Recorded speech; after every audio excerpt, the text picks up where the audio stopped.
ख्रिस्त में प्यारे भाई और बहनों, संत पापा का जो संदेश हमारे लिए है वो है प्रेरित चरित्र अध्याय 4 वाक्य 20। हमने जो देखा और सुना है उसके बारे में चर्चा नहीं करना हमारे लिए संभव नहीं। हम ईश्वर के प्रेम की शक्ति का अनुभव करते हैं और हमारे व्यक्तिगत तथा सामुदायिक जीवन में पिता की उपस्थिति को पहचान लेना ही हमारा परम कर्तव्य है। तो जो हमने देखा और सुना है उसका प्रचार किए बिना नहीं रह सकते। प्रभु यीशु का अपने शिष्यों तथा मानवता के साथ गहरा संबंध है, जैसा कि हम उनके देधारण सुसमाचार तथा पास्का रहस्यों से पता चलता है कि ईश्वर हमारी मानवता को बेहद प्यार करता है और हमारी खुशियों सुख दुख में हमारे साथ रहता है। ख्रिस्त के बारे में सब कुछ हमें याद दिलाता है कि वे अच्छी तरह से हमारी दुनिया को जानते हैं कि उसे मुक्ति की आवश्यकता है और वे हमें अपने इस मिशन में सक्रिय रूप से जुड़ने के लिए आमंत्रित करते हैं। इसलिए आज के पाठ में यही दर्शाया गया है। सुसमाचार में भी चौराहों पर जाओ और जितने भी लोग मिल जाए सबको विवाह भोज में बुला लाओ। किसी को बाहर नहीं रखा गया है। हम ना किसी को ऐसा लगे कि वह इस दयामय प्रेम से दूर है या इससे हमें बाहर निकाल दिया गया है। प्रेरितों का अनुभव सुसमाचारीकरण का इतिहास प्रभु की अपनी भावुक इच्छा के साथ शुरू होता है, जहां उन्होंने हर किसी के साथ मित्रवत्ता भाव से बातचीत शुरू की, चाहे वह कैसा भी हो। ये यूहन्ना का सुसमाचार अध्याय 15 वाक्य 12-17 में हम पढ़ते हैं। किसी दिन तथा किसी घड़ी उन्होंने उनसे मुलाकात की, उनसे मतलब प्रेरितों से मुलाकात की। उस समय शाम के लगभग 4 बजे। यूहन्ना का सुसमाचार अध्याय 1 वाक्य 39। प्रेरितों ने प्रभु के साथ मित्रता का अनुभव करते हुए उन्होंने रोगियों को चंगा करते देखा, पापियों के साथ खाते पीते देखा, भूखों को खिलाते हुए, निर्वस्त्रों को पहनाते हुए और अशुद्ध लोगों को स्पर्श करते हुए, जरूरतमंदों के साथ देता हुए। पर्वत उपदेश में एक नई उसका प्रस्ताव है कि नई एवं अधिकार के साथ शिक्षा देते हुए देखा, जिसने उन पर एक अमिट छाप छोड़ दी। स्वयं की मुक्ति नहीं कर सकता है, इसलिए उन्होंने प्रेरितों को बुलाया। प्रेरितों तथा शुरुआती ख्रिस्तियों के समान हम भी पूर्ण विश्वास के साथ कह सकते हैं, हमने जो देखा और सुना है उसके बारे में चर्चा नहीं करना हमारे लिए संभव नहीं। सब कुछ जो हमने प्रभु से प्राप्त किया है वह सही उपयोग तथा दूसरों के साथ साझा करने के लिए हमें दिया है। वैसे ही जैसे प्रेरितों ने प्रभु यीशु की मुक्तिदायी शक्ति को देखा, सुना और उनके हाथों से स्पर्श किया। यूहन्ना के पहला पत्र अध्याय 1 वाक्य 1-4 से हम पढ़ेंगे ऐसा। हम भी प्रतिदिन ख्रिस्त के दुखित एवं महिमान्वित शरीर को स्पर्श कर सकते हैं। वहां हम जिससे भी मिलते हैं उन सब के साथ आशा की नियति को साझा करने का साहस कर सकते हैं। यह सुनिश्चित ज्ञान है कि प्रभु सदा हमारे साथ है। वो अपनी प्रतिज्ञा के कटिबद्ध है। ख्रिस्तीय होने के नाते प्रभु को हम स्वयं में सीमित नहीं रख सकते। कलीसिया का सुसमाचारीकरण मिशन हमारी दुनिया के परिवर्तन और सृष्टि की देखभाल में अपनी बाहरी परिपूर्णता पाता है। हम में से प्रत्येक के लिए एक निमंत्रण है और विशेष करके इस वर्ष विश्व मिशन दिवस का विषय है। हमने जो कुछ देखा और सुना है उसके बारे में चर्चा नहीं करना हमारे लिए संभव नहीं। ये प्रेरित चरित्र का अध्याय है जो पहले वाक्य हम पढ़ा था। यह हम में से प्रत्येक के लिए एक आह्वान है कि जो हमारे हृदय में है उसे धारण करें और दूसरों तक पहुंचाएं। यह मिशनरी कार्य सदा से कलीसिया की पहचान रहा है और हम प्रत्येक आज वो कलीसिया है, क्योंकि वह सुसमाचारीकरण के लिए ही मौजूद है। आज जब हम अलग होकर छोटे समूह में बढ़ जाते हैं तब हमारा विश्वास का जीवन एक कमजोरी की ओर ले जाता है।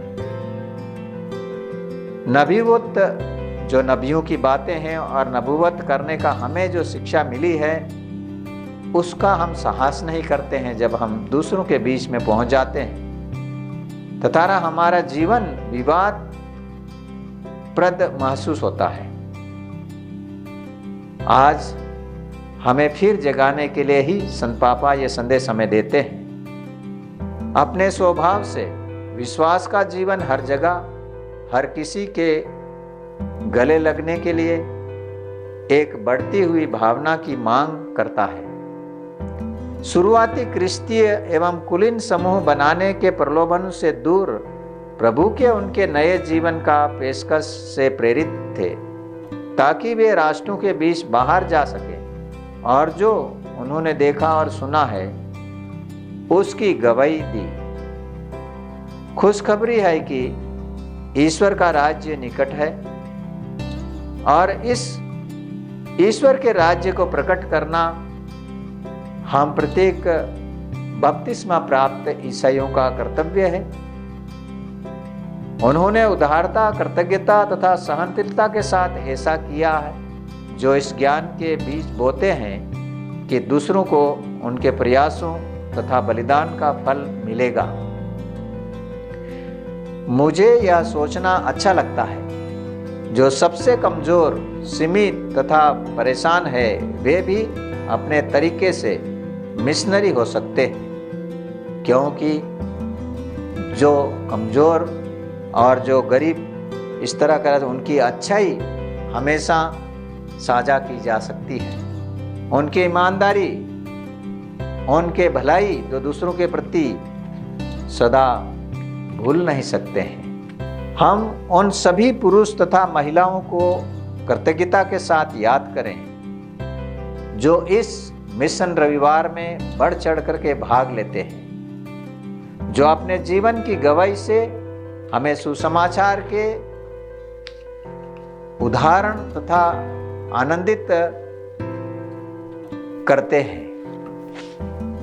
और जो भी जितनों ने भी बपतिस्मा प्राप्त किए हैं वे अपने आप को इस समय में, ये 2021 17 अक्टूबर को हमने जिस धर्म सभा की तैयारी के लिए शुरुआत की है, यह समय हमारे लिए ऐसा है कि हम अपने आप को नवीनीकृत करें और प्रतिबद्ध करें ताकि हम दूसरे भाई बहनों की मदद कर सके।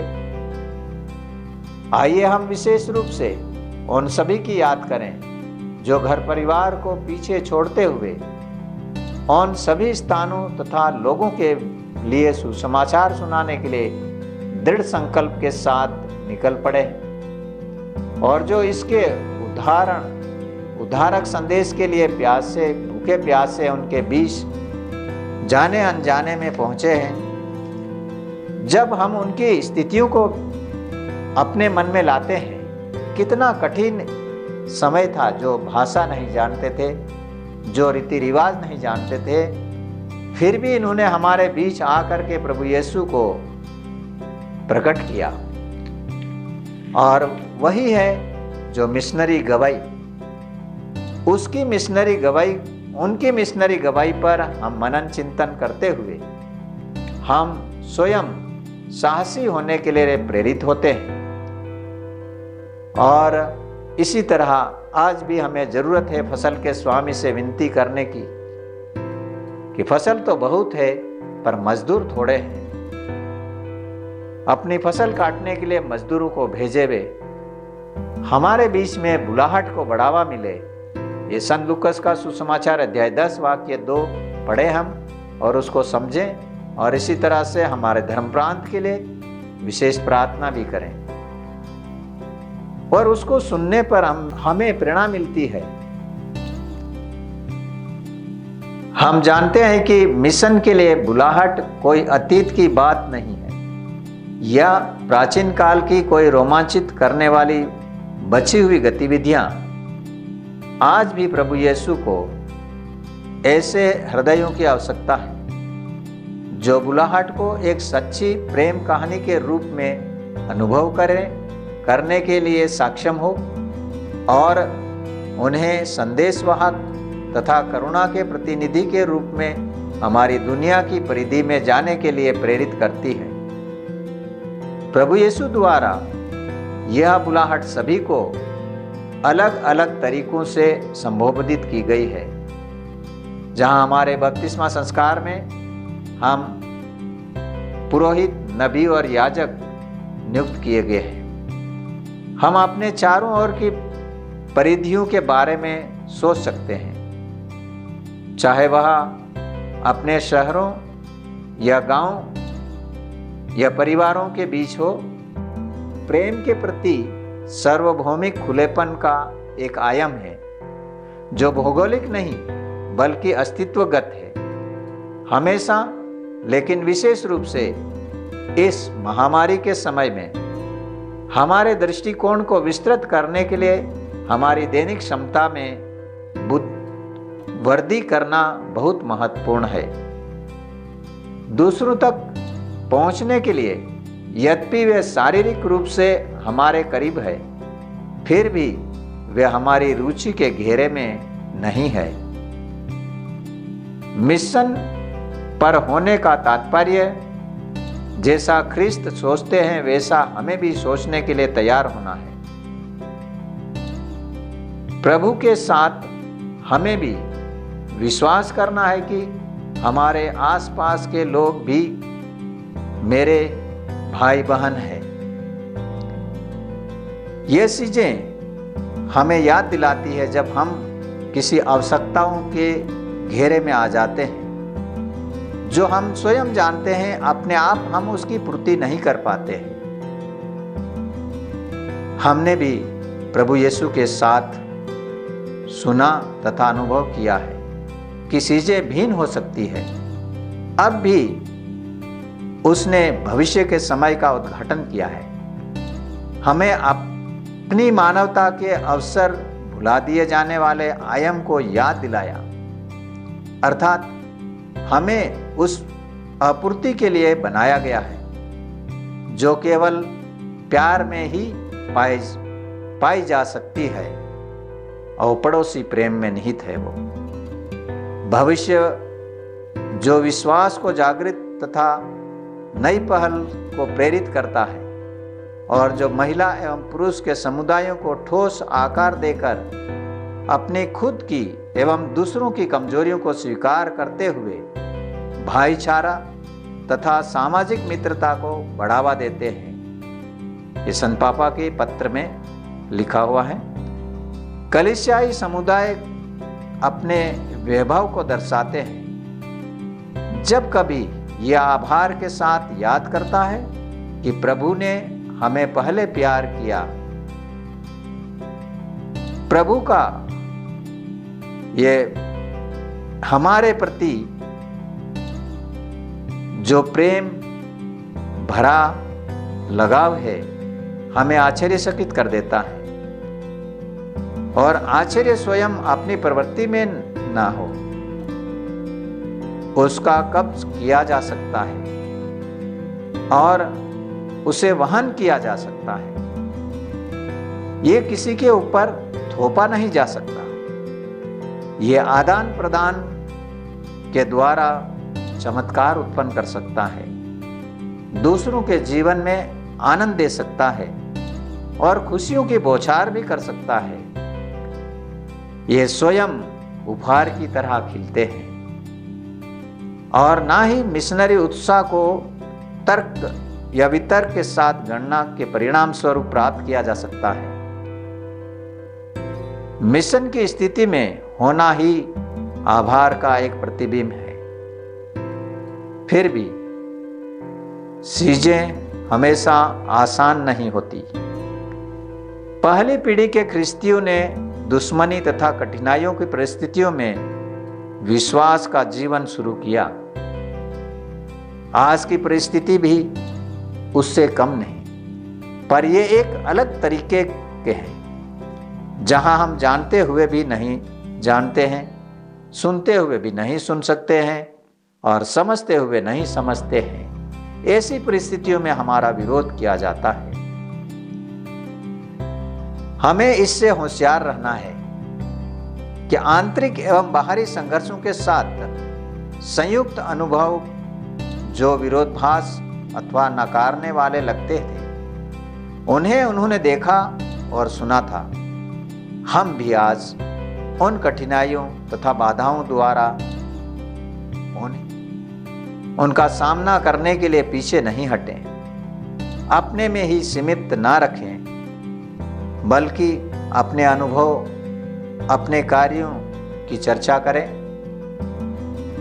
अपने संघर्षों और कठिनाइयों का सहारा लेकर दूसरों का साथ दें और हर एक को आगे बढ़ने का अवसर भी प्रदान करें। हमारा सबसे उत्तम इस तरीका सहभागी कलीसिया में यह है कि केवल वर्ष में एक बार भी हम इस मिशन रविवार का जो चंदा देते हैं वही सब संतुष्ट नहीं करता हमें, पर हर एक परिस्थितियों में हम एक साथ मिलकर के लघु ख्रिस्तीय समुदाय में विशेष करके बैठ करके पड़ोसी के साथ अपना आदान प्रदान करके उनकी समस्याओं और कठिनाइयों से अवगत होकर के उनकी समस्याओं और कठिनाइयों के सहभागी बन करके उनका समाधान करना हम प्रत्येक का कर्तव्य है। आइए हम आज जो कुछ भी अनुभव करते हैं वो सभी ईश्वर के समक्ष प्रकट है। हम माता मरियम जो प्रथम मिशनरी शिष्य, सभी बपतिस्मा प्राप्त अभिषिक्तों को संसार में नमक तथा प्रकाश होने की इच्छा प्रबल कर दे। इसलिए हम प्रार्थना करें मरियम की मध्यस्थता द्वारा सबों के हृदय का स्पर्श कर ले और सच्चे मिशनरी बनने का सौभाग्य प्रदान करे। पिता, पुत्र और पवित्र आत्मा के नाम पर आमीन।